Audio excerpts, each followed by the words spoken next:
When my son looked me in the eyes and said, "Dad, we need to talk about the DNA test," I thought he was about to tell me I wasn't his father. I was wrong. The truth was so much darker, and it would destroy 3 families before it was over. Let me back up. My name is Tom. I'm 52, and until 3 months ago, I thought I had my life figured out. 26 years of marriage to Margaret, a beautiful house in suburban Denver, and a son, Jake, who just graduated from Colorado State with a computer science degree. We're the kind of family you see in insurance commercials, which is fitting since that's what I do for a living. Jake had always been curious about genealogy. You know how it is with kids these days. Everything's about finding their roots, understanding their heritage. So, when 23andMe had a sale last Christmas, Margaret and I bought him a kit as a stocking stuffer. Seemed harmless enough. He spit in the tube, sent it off, and we forgot about it. 3 months later, Jake came home from his apartment across town looking like he'd seen a ghost. I was in my home office, reviewing claim files, when he knocked on my door. That's when he said those words that would change everything. "Dad," he said, his voice shaking slightly, "we need to talk about the DNA test." My stomach dropped. 25 years of raising this kid, and now some lab was going to tell us we weren't related? I braced myself for the conversation every adoptive parent dreads, even though Jake wasn't adopted. Or so we thought. "Okay," I said, closing my laptop. "What's going on?" Jake sat down across from my desk and pulled out his phone. His hands were trembling. "Dad, the results came back and you're not my biological father." There it was. The words that should have devastated me. But something in Jake's expression told me this wasn't the end of the story. "Okay," I said again, trying to keep my voice steady. "We can figure this out. Maybe your mom and I need to have a conversation." "No, Dad. You don't understand." Jake's voice cracked. "This isn't about Mom having an affair. I've been doing research for weeks. I found 17 other people with the same story." I stared at him. "What story?" Jake turned his phone toward me, showing me a private Facebook group called Sacred Heart Hospital Families Denver 1980s. The description made my blood run cold. "For families affected by the baby switches at Sacred Heart Hospital, Denver, Colorado, 1,980 to 1,985 inches. "Baby switches?" I whispered. "Dad, someone at the hospital where I was born was deliberately switching newborns. Not by accident, on purpose. And I think I know who my biological father is." The room started spinning. I grabbed the edge of my desk to steady myself. "How is that possible?" Jake's fingers flew across his phone screen. "Look, there's this woman, Sister Catherine Murphy. She was a nurse at Sacred Heart during the early 80s. She's mentioned in dozens of posts in this group. People are saying she had some kind of system." He showed me screenshot after screenshot. Families who'd discovered through DNA tests that their children weren't biologically theirs, all born at Sacred Heart between 1980 and 1985, all delivered during shifts when Sister Catherine was on duty. "Jake," I said slowly, "this sounds like some kind of conspiracy theory." "That's what I thought too, until I found this." He pulled up a news article from the Denver Post, dated just 6 months ago. "Former Sacred Heart nurse under investigation for alleged baby switching scheme." The article was brief, mentioning an ongoing investigation into irregularities in birth records from the 1980s. But it confirmed what Jake was telling me. My son, the boy I'd taught to ride a bike, helped with homework, walked to his first day of kindergarten, wasn't mine. Someone had taken him from another family and given him to us. "There's more," Jake said quietly. "I think I found your biological son." He showed me a profile on the DNA matching site. David Chen, age 25, born at Sacred Heart Hospital on the exact same day as Jake. But where Jake's profile showed European ancestry, David's showed a mix that made no sense for someone with the last name Chen. "Dad," Jake said, "I think this guy has your DNA. And I think his parents have been raising him, thinking he's theirs, just like you raised me, thinking I was yours." I felt like I was drowning. "Have you contacted him?" "Not yet. I wanted to talk to you first. But, Dad, there's something else. Something that makes this even worse." Jake pulled up another profile. "This is David's account on LinkedIn. Look at his job. David Chen, software engineer." And then I saw it. The company name made me sick to my stomach. He worked for one of the most successful tech startups in Denver. His profile photo showed a young man with a confident smile, expensive clothes, standing in what looked like a corner office with a view of the mountains. "Dad, your biological son he's doing really well. Better than—" Jake trailed off, but I knew what he meant. Better than us. Better than our middle-class life, our modest house, our careful budgeting. The irony was crushing. Someone had taken my biological son and given him to a family that could provide opportunities I never could. Meanwhile, they'd given me Jake, and I'd done my best. But looking at David Chen's success, I couldn't help wondering, had the switch actually worked out better for everyone? "I need to tell your mother," I said finally. That conversation was even worse than the one with Jake. Margaret sat at our kitchen table, staring at Jake's phone screen, tears streaming down her face. 25 years, she whispered. 25 years we've been raising someone else's child." "Margaret," I started, but she cut me off. "And somewhere out there, another woman has been raising our baby, and we don't even know if he's okay, if he's happy, if he's—" "Mom," Jake interrupted gently, "he's okay. I showed Dad his profile. He's more than okay." Margaret looked up at him with red, swollen eyes. "But that's not the point, is it? Someone stole you from another family. Someone stole our baby from us. How do we live with that?" The guilt was overwhelming. For 25 years, we'd been unknowingly living with the consequences of someone else's crime. Every birthday, every Christmas, every family photo, it was all built on a lie. Over the next few days, I couldn't focus on anything. I kept staring at David Chen's photos online, looking for traces of myself in his face. And I found them. The shape of his eyes, the way he smiled, even his posture in photographs. It was like looking at a version of myself that had grown up with different opportunities. Meanwhile, Jake was diving deeper into the mystery of Sister Catherine Murphy. He'd connected with other families in the Facebook group, and the stories they were sharing were horrifying. "Dad, listen to this," Jake said one evening, reading from his laptop. "This woman, Sarah Martinez, she found out her son isn't hers through a DNA test. She reached out to the biological mother and get this.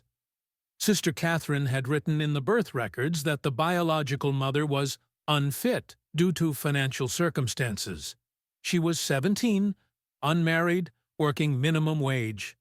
So Sister Catherine decided her baby would be better off with the Martinez family, who were older, married, stable." "That's playing God," I said. "It gets worse.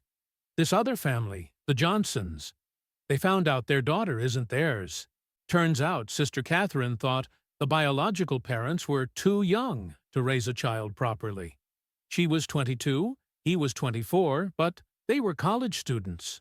So she gave their baby to the Johnsons, who were in their 30s with established careers. I felt sick.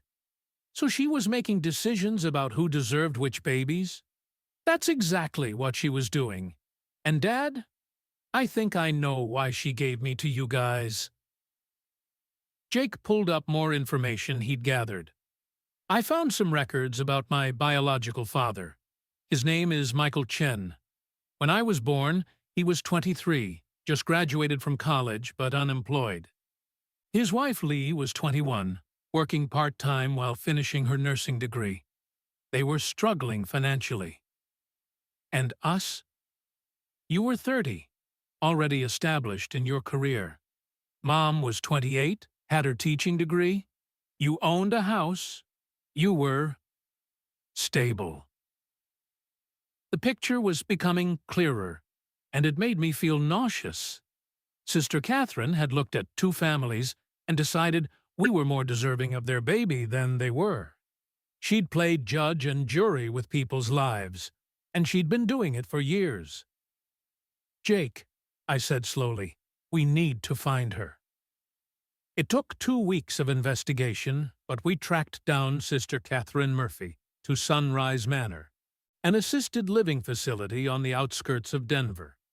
She was 78 years old, retired from nursing for over 20 years, and according to the staff, she rarely had visitors. Jake and I drove out there on a Saturday morning. I'd rehearsed what I wanted to say 100 times, but when we walked into the common room and saw her, all my words disappeared. She was small, probably barely 5 feet tall, sitting in a wheelchair by the window doing a crossword puzzle. Her hair was completely white, her hands spotted with age, and she looked so frail that it was hard to believe this tiny woman had single-handedly destroyed so many families. "Sister Catherine?" I said, approaching her chair. She looked up at me with sharp blue eyes that seemed far too alert for someone her age.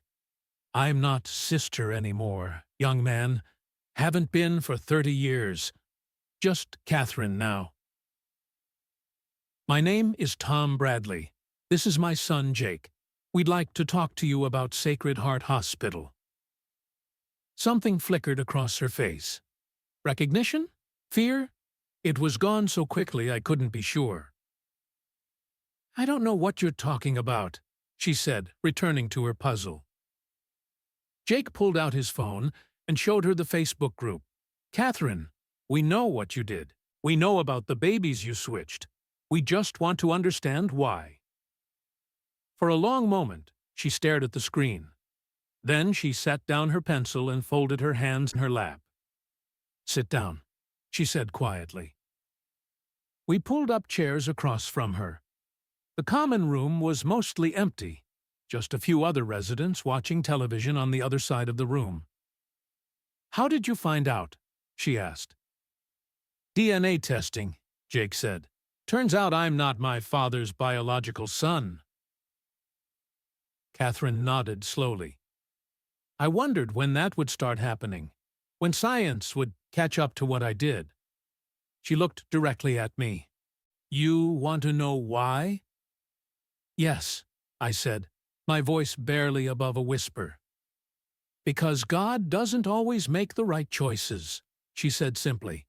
"I spent 15 years working in that maternity ward, watching babies go home with parents who couldn't provide for them, while other couples who could give them everything walked away empty-handed because they couldn't conceive." "So you decided to fix that," Jake said. It wasn't a question. "I corrected mistakes," Catherine said firmly. "I gave children better lives than they would have had otherwise." "You stole babies from their families," I said, anger rising in my voice. "Or I rescued them," she shot back. "Do you know what would have happened to your boy if he'd gone home with his biological parents?" Michael Chen was unemployed. Lee Chen was working part-time for barely above minimum wage. They were living in a one-bedroom apartment, drowning in student loan debt. That doesn't give you the right to. "And look how it turned out," Catherine continued. Your son graduated from college. He's educated, successful, well-adjusted. Meanwhile, the child who went to the Chens, he's thriving too. Michael and Lee got their act together, built a successful business, gave him opportunities he never would have had with his biological parents. But it wasn't your choice to make, Jake said. Catherine leaned back in her wheelchair. Wasn't it? I was the one in that room when those babies were born. I was the one who saw which families could provide and which ones couldn't. I was the one who had the power to make sure children went to homes where they'd be loved and cared for properly. How many? I asked. How many babies did you switch? 43, she said without hesitation. Over 5 years. And before you judge me, let me ask you something. Are you glad you got to raise Jake? The question hit me like a punch to the gut. Of course I was glad. Jake is, my son in every way that matters. I couldn't imagine my life without him. That's not the point, I managed. Isn't it? You gave that boy a good life. You were a better father to him than Michael Chen would have been at 23. And Michael Chen became a better father to his son because he had 5 more years to mature and get established. You destroyed families, I said. I created families, she corrected. I created your family. I created the Chen family. I created 41 other families who are living better lives because of the choices I made. Zut. Jake leaned forward. But what about the pain you caused? The lies we've all been living? For the first time, Catherine's composure cracked slightly. Every choice has consequences. I chose to prioritize the children's futures over their biological connections. Maybe that was wrong. Maybe it wasn't. But every single one of those babies grew up in loving homes with parents who could provide for them. How did you choose? I asked. How did you decide who got which baby? Catherine was quiet for a long moment. Financial stability was important. Age and maturity. Marriage status. But mostly, it was instinct. I could tell which parents would rise to the occasion and which ones would struggle. And you never doubted yourself? Never wondered if you were making mistakes? Every day, she admitted. But doubt doesn't change the past. And I still believe I did more good than harm. We sat in silence for several minutes. Finally, Jake spoke up. Do you know what happened to all of them? All the families you affected? I kept track for a while, Catherine said, as long as I could. Most of them turned out well. The children grew up healthy and successful. The parents who raised them loved them deeply. The biological parents, most of them went on to have other children when they were more prepared. But some didn't, I said. Some didn't, she agreed. There were a few cases where things didn't work out as I'd hoped. Children who struggled despite being placed in stable homes. Biological parents who never had other children and spent years grieving the loss of their babies without knowing why. Do you regret it? Jake asked. Catherine looked out the window for a long time. I regret the pain I caused. I regret the lies that had to be maintained. But I don't regret giving children better opportunities than they would have had otherwise. We left the assisted living facility with more questions than answers. Catherine Murphy wasn't the monster I'd expected her to be. She was just a woman who'd made impossible choices based on her own flawed understanding of what was best for children. But that didn't make what she'd done right. The drive home was quiet. Finally, Jake broke the silence. Dad, what do we do now? I'd been dreading this conversation. What do you want to do? I want to contact the Chens, both of them, Michael and Lee and David.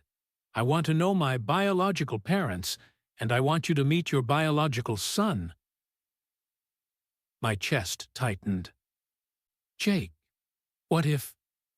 What if David doesn't want to meet me? What if his parents don't want him to know the truth? Then we respect that. But don't we owe it to everyone involved to at least give them the choice? He was right, of course. We'd spent weeks living with this knowledge, while the Chen family had no idea their world was about to be turned upside down. That night, Jake drafted an email to David Chen. We must have rewritten it 20 times before we finally sent it. Hi, David. My name is Jake Bradley, and this might be the strangest email you've ever received. I recently took a DNA test that revealed some unexpected information about my family history. Based on the results, I believe we may have been switched at birth at Sacred Heart Hospital in Denver in 1998. I know this sounds impossible, but I've been in contact with other families who have similar stories from that time period. If you're willing, I'd like to talk to you about this. I understand this is probably shocking and confusing, and you don't know me, but I think we might be able to help each other understand what happened to our families. We sent it on a Tuesday evening. David responded within 6 hours. Jake, I have to admit, your email made me think you were either crazy or trying to scam me somehow. But I did some research, and I found that Facebook group you mentioned. I also looked at your DNA profile, and this is going to sound weird, but I think you might be right. Can we talk on the phone? That phone call lasted 3 hours. David was incredible, intelligent, articulate, funny, and surprisingly calm about the whole situation. He told us that he'd always known he looked different from his parents, but had never questioned it deeply. His parents, Michael and Lee, had built a successful import business and had given him every opportunity imaginable. The thing is, David said during that first conversation, I love my parents completely. They're amazing people who sacrificed everything for me. But I've always felt like something was missing, you know? Like there was a piece of my identity I couldn't access. I know exactly what you mean, Jake said. Would you and your father be willing to meet my parents and me? I think they deserve to know the truth. And honestly, I'm curious to meet the man who might be my biological father. And so, 3 weeks after that first DNA conversation, Margaret, Jake, and I found ourselves sitting in the living room of a beautiful house in Cherry Hills Village, staring across a coffee table at Michael and Lee Chen, and the young man who was genetically my son, but had never called me Dad. The resemblance between David and me was undeniable. Same height, same build, same mannerisms, but the resemblance between Jake and Michael was even more striking. It was like looking at alternate versions of ourselves. Lee Chen was crying before we even introduced ourselves properly. I always wondered, she said through her tears. He never looked like either of us, and the doctors said that was normal, that genetics could be surprising, but I always wondered. Michael was quieter, more reserved.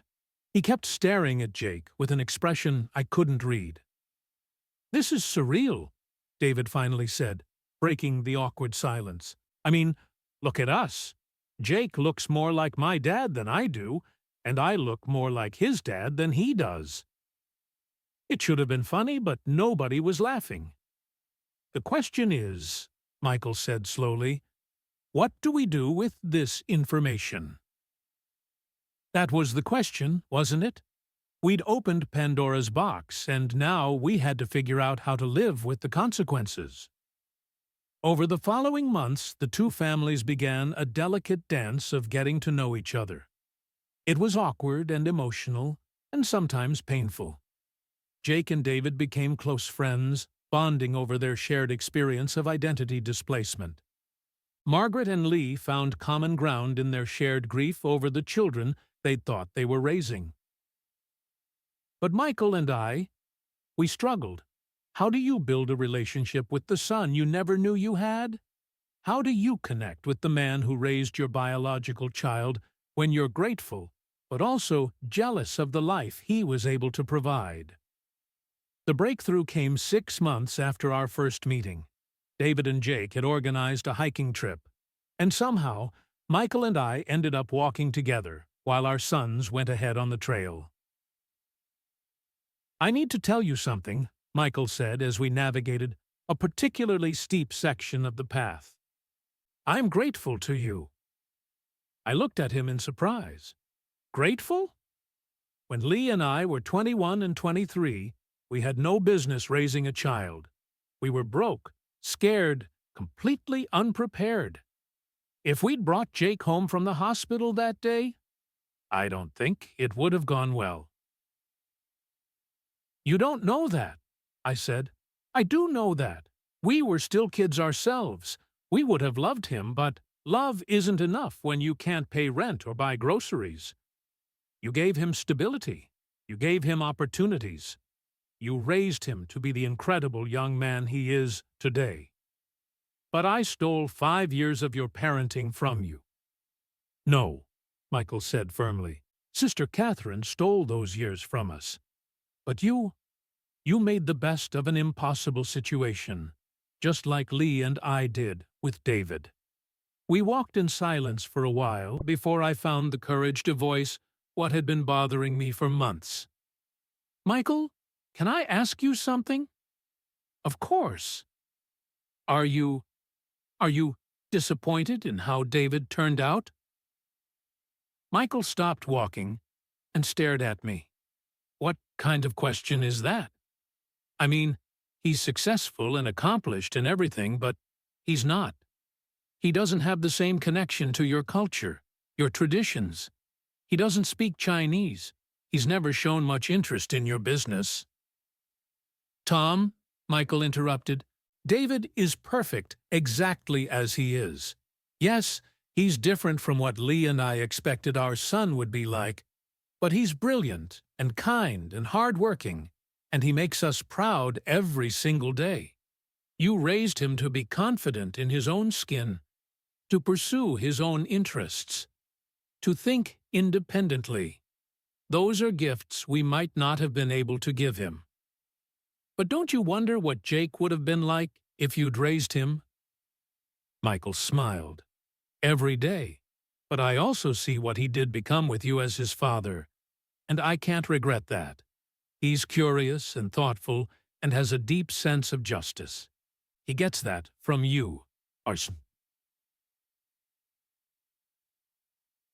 It was the first time since this whole mess started that I felt like maybe everything would be okay. The legal implications of what Sister Catherine had done were complicated. Some families in the Facebook group were pursuing lawsuits. Others wanted criminal charges filed. But the statute of limitations had long since passed, and Catherine was in declining health. In the end, most families, including ours and the Chens, decided to focus on moving forward, rather than seeking retribution. Catherine Murphy died 8 months after our conversation with her. Jake and I attended her funeral. There were more people there than I'd expected, including several other families who had been affected by her actions. Some came to pay their respects, others came for closure. During the service, Catherine's niece read a letter that Catherine had written to be shared after her death. "I know that many of you are here today because of choices I made decades ago.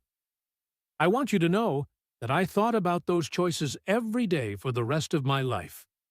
I believed I was doing what was best for the children involved, but I understand now that I took away something precious from all of you, the truth of your own families. I cannot undo what I did, and I cannot apologize enough for the pain I caused. But I hope you can find some peace in knowing that every child I placed went to a family that loved them completely.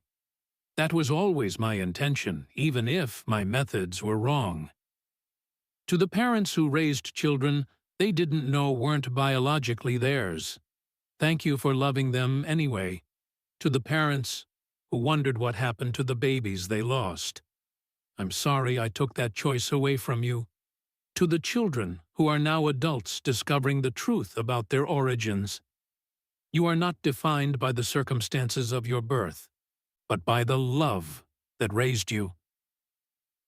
I hope you can forgive a foolish old woman who thought she knew better than God. As we left the cemetery, Jake and I walked slowly toward our car. "Dad," Jake said, "I've been thinking about something Catherine said." "What's that?" "She asked if you were glad you got to raise me." I stopped walking. "Jake!" "And I realize I never asked you the same question. Now that you know the truth about everything, are you glad? Are you glad I'm your son, even though I'm not actually your son?" I turned to face the young man who had been the center of my world for 25 years. The young man who carried another man's DNA, but had my values, my sense of humor, my stubborn streak. "Jake," I said, "you are my son. Biology doesn't change that. You're my son because I taught you to ride a bike. You're my son because I stayed up with you when you had nightmares. You're my son because I cheered at your baseball games and helped you with your homework and walked you to your first day of school. But what about David? He's your biological son. David is a wonderful young man, and I'm proud to know him. But he's Michael and Lee's son. They're the ones who earned that title through 25 years of love and sacrifice and daily choices to put his needs before their own." Jake was quiet for a moment. "So what are we to each other?" "We're family," I said simply. "We're family by choice, which is the strongest kind of family there is." Today, 2 years after that first DNA conversation, both families have found a new normal. Jake and David are like brothers, and our families get together regularly for dinners and holidays. Michael and I have become close friends, bonding over our shared experience of raising each other's biological sons. Margaret and Lee have started a support group for other families affected by the Sacred Heart switches. The Facebook group has grown to over 200 members, representing dozens of families affected by Catherine's actions. Some stories have happy endings like ours. Others are more complicated, involving parents who don't want to acknowledge the truth, or biological children who want nothing to do with their origins. But what I've learned through all of this is that family isn't about DNA. It's about the people who choose to love you day after day, year after year. It's about the people who celebrate your successes and support you through your failures. It's about the people who know all your flaws and love you anyway. Jake is my son, not because we share genetic material, but because we share a lifetime of memories and experiences. David is Michael and Lee's son for the same reason. Sister Catherine may have switched our babies, but she couldn't switch the love that bound us to the children we raised. And in the end, maybe that's the most important truth of all. Love isn't about blood. It's about choice. And every day we choose to be each other's family. The investigation into Sacred Heart Hospital was officially closed last year due to insufficient evidence and the passage of time. No charges were ever filed, but the families affected by Catherine's actions have found something more valuable than justice. We've found each other. If you're dealing with questions about family, identity, or belonging, I want you to know that biology isn't destiny. The people who love you, support you, and invest in your future. Those are your real family, regardless of genetics. And if you've discovered something unexpected about your own family history, remember that the truth doesn't diminish the love you've shared or the bonds you've built. That's my story. A DNA test that was supposed to be fun Christmas gift that ended up revealing a decades-old conspiracy that affected dozens of families. But it also showed me that the strongest families are built on love, not genes. What's your family story?